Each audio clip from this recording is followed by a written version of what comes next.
me today on the Capital Show, Jonathan Conricus. You are the former IDF spokesperson for English. I met you at Kufi a few days ago, and you are most welcome on my show.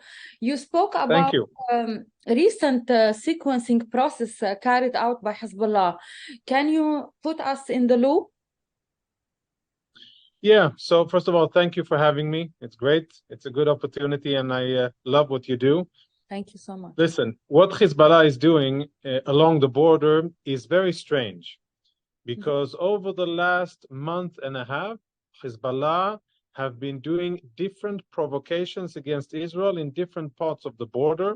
The last thing that they are now doing the last few days, they are using Lebanese civilians and Lebanese members of parliament that are coming down to the border and causing provocations up in Mount Dov, or what the Lebanese call Shaba Farms. And before that, they have been firing anti-tank missiles. They have placed a tent inside Israel, and they are also causing a lot of disruptions along the border. And this is in addition to the bomber that came across from Lebanon into Israel and set off a powerful explosive device in the Megiddo junction almost 2 months ago.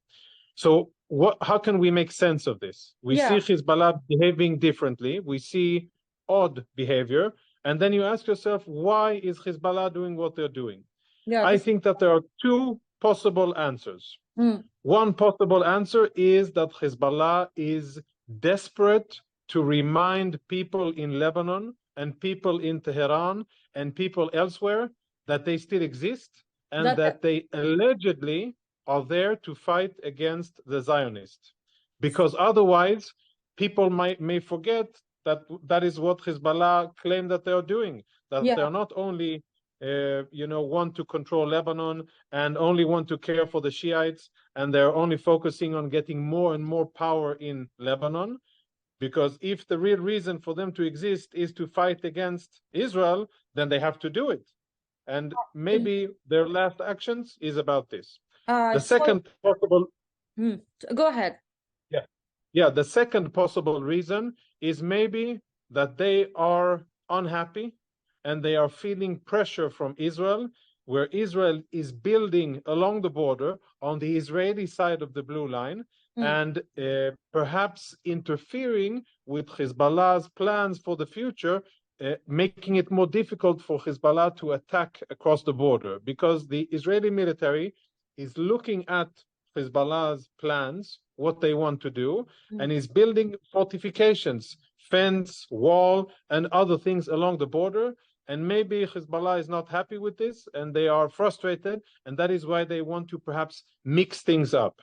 Out of the two options, I think the first one is the more relevant one and the strongest one. I think Hezbollah are in a deep problem to explain to the Lebanese population and the Arab world why do they exist and what do they really focus on. Maybe they are worried about being in a stage of major settlements after the demarcation of the maritime borders. Do you think so? And after the Saudi-Iranian deal? I think that they are definitely concerned. They are concerned because they are a terror army that controls half of Lebanon, if not more. And they have no interest in stability. They have no interest in the economic benefit of the state of Lebanon. If they cannot take the money for themselves, it's not a good deal. And if it brings stability to the region, it's not a good deal for Hezbollah, and it's not a good deal for their Iranian masters. So I think that they want to create enough instability along the border so it will become difficult to do more deals and more stability. These things, the deal, stability, and quiet, they could be good for Lebanese civilians, also for the Shiites in the south, for the local constituents and population that support Hezbollah. But it's not really the interest of the Hezbollah to do these things, and perhaps they are trying to scare away possible positive developments through the Saudis, with the Americans, and maybe with the French. But I think they are interested in keeping instability. You talked 2 days ago about the powerful army that Hezbollah created. Do you think Iran will still support Hezbollah with weapons and missiles? Can you explain for us what is their powerful defense system for now? Listen, Hezbollah is today more powerful and has more firepower than many European countries. And I don't know if your viewers know this, but today, if you look at the arsenal of Hezbollah and you count the amount of rockets, anti-tank missiles, long-range missiles, and personnel and weapons that they have more firepower than many European countries. And I'm not talking about Liechtenstein and Andorra and Luxembourg, small countries. I'm talking about big European countries. And that is a very dangerous thing. They have been able to, over the last 10 years, 15 years, to build this massive arsenal of rockets. They are very well positioned in Lebanon. They are using the civilian houses as their weapons storage facilities, and this is where they will fight from. And they are prepared. They have the capability and the knowledge and the manpower to fight against Israel. And when their Iranian masters... You said every home in at the south they have they use it Hezbollah as a Yes, every third home, according to Israeli intelligence that I have seen myself a few years ago, every third home in villages like Ait al-Shaib, El Adeise, Rabat al-Atin, and Nabatia, and many other places in the south, every third home, we know that Hezbollah either owns the entire home or it takes a room. It comes to the people who own the home and they say, you want to support Mukawama, yes? You are a believer in resistance. Yeah. And the people who own the house, they have no choice. It's like the mafia. Mafia comes to you and say, you need protection. Okay, I need protection. Same thing. So they are using the local population. Some of them support Hezbollah, some of them don't support Hezbollah, but they don't have a choice. Yeah, if any confrontation happens, so Israel is blamed by killing civilians or bombing these houses, no? Unfortunately, sadly, the international community last time in 2006, and I think it will happen if there's another confrontation as well, they will always blame Israel and not blame the persons who placed the guns there in the beginning or the explosives, which is Hezbollah. But I think it's important to remember that, you know, we are now commemorating 17 years since the end of the Second Lebanon War, right? July 2006. 17 years that has been relative quiet along the border between Israel and Lebanon. And Hezbollah, despite of Hassan Nasrallah's threats and statements, despite of Iran wanting to escalate the situation, Hezbollah has remained quiet. And we have to ask ourselves, we have to ask ourselves, despite their powerful arsenal, Hezbollah will not dare to bomb again. But at the same time, you said that the response from Israel will be 10 times or 20 times more than what happened in Harb Tammuz in July 2006. Yes, in 2006. Yeah. This is not empty threats. Okay, I have seen the programs, I have seen the plans that the IDF has. I know the firepower that the Israeli Air Force, Israeli artillery, Israeli tanks, and Israeli infantry. I know the plans and I know the capabilities, and I also know one very substantial difference between 2006, Harb Tammuz, and today. Israel has intelligence which is very, very precise about Hezbollah.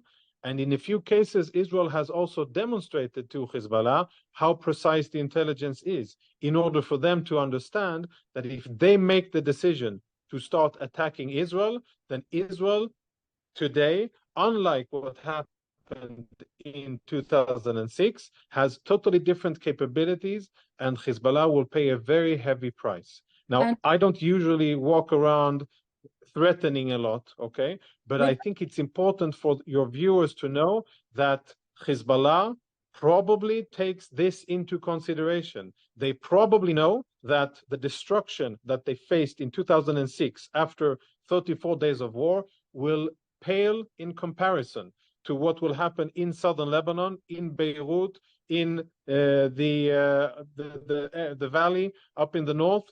all areas that Hezbollah controls and uses infrastructure for their military purposes, they will be targeted very, very strongly by the IDF. يعني I can understand that in 2006 you missed the opportunity to end Hezbollah, and is there any decision? People ask why Hezbollah, يعني there is like some under table agreement between Israel and Hezbollah to keep the situation like this. Do you agree on that? No, I don't think so. I can understand people with conspiracy theories who say it. And I know that there are many Israelis who are telling the government and telling the IDF, you should strike Hezbollah first. Don't wait for Hezbollah to strike Israel. Strike Hezbollah first. Strike their weapons bunkers. Strike their leaders. Strike their factories where they are producing lethal and advanced weapons. And don't wait for Tehran or for Nasrallah to make a decision. Do it now, like the spirit of the IDF used to be in 1967. If you know that there is a big threat along your borders, you take decisive action before it becomes a threat and before your civilians are killed.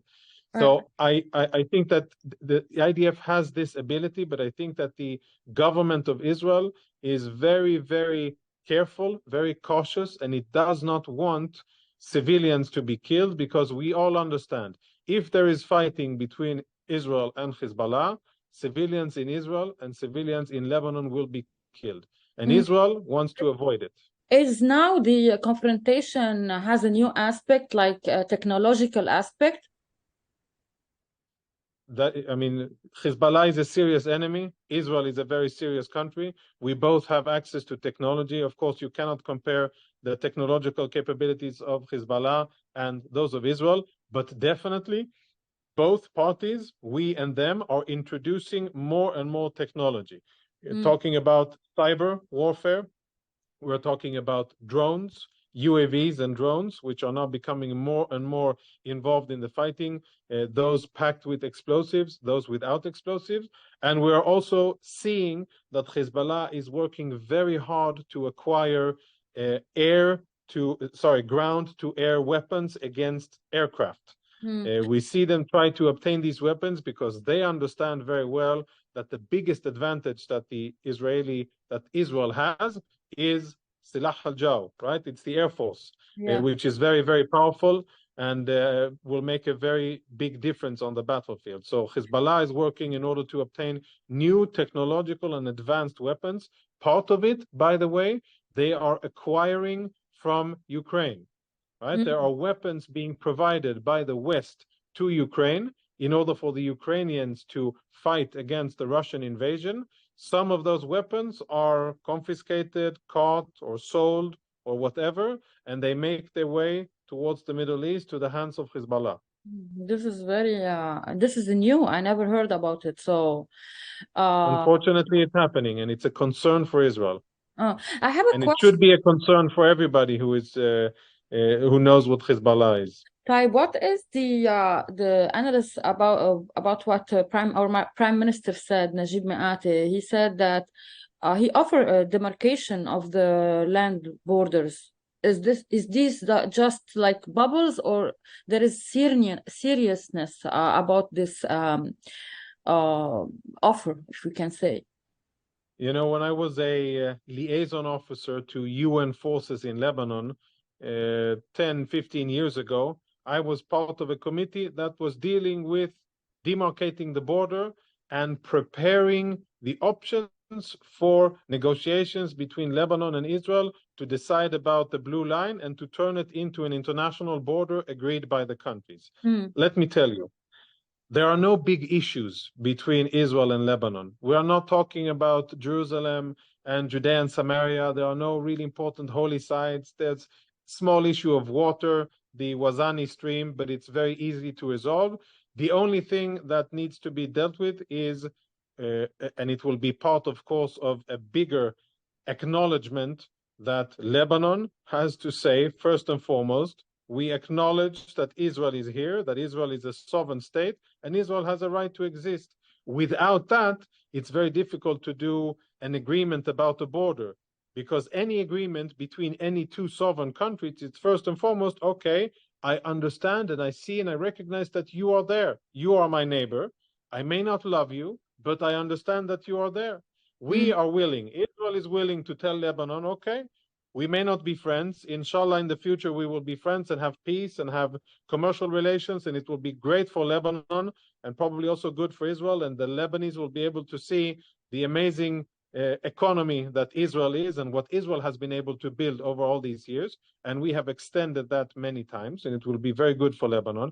But first of all, it has to, there has to be a decision in Lebanon to acknowledge Israel, to understand that we are the neighbors, we are living here, and we are not going anywhere. Last word, what is your message to our viewers in 1 minute? My message is that hope should not be extinguished. And I think that we can do beautiful things.